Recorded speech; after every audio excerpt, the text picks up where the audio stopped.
So what's up mga bossing? Alright. So ito po yung ating Brudo na 2025 model. So ito po si 2291. Ayan. So kagandahan dyan, naka fast charger na siya. Fast charge.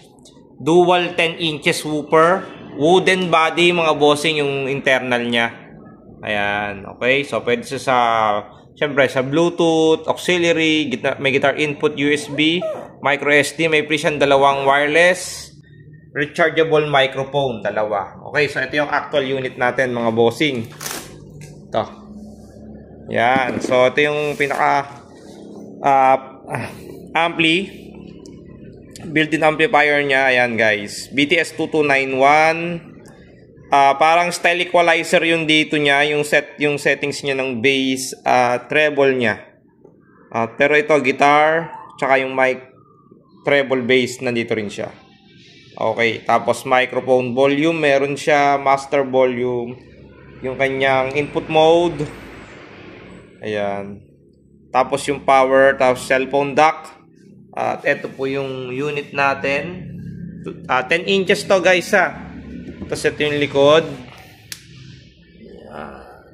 Okay, wattage niya 4,000, sa battery 4,500 at 220 watts mga bossing. Okay. Ayan. Okay. Dalawang microphone input niya, isang guitar input meron. Tapos ito yung RGB light niya. Ayan, ganda niyan mga bossing. Okay. Ilaw, ang ganda ng ilaw ha. Oh. Size 10. 10 inches. Pwedeng i-off ang ilaw mga bossing. Metal to ha. Metal mesh cover.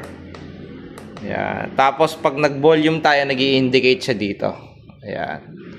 Ayan, okay. Ayan. Pag nagtataas tayo ng volume, pag nagbababa ng volume. Ayan. Available yan mga bossing dito kay Kakalbo Appliance Center kung naghahanap kayo ng size 10 na dual. 10 inches yan ha. Ayan. Ayan. Napakaganda tumunog mga bossing. Dalawang wireless microphone yung pre niya. Dalawang ganito. Rechargeable siya. Type-C na din, removable yung battery. Ayan. Okay? Ayan, ganda niyan ha. Ayan. Dito lang po makakabili kay Kakalbo Appliance Center mga bossing ko. Alright.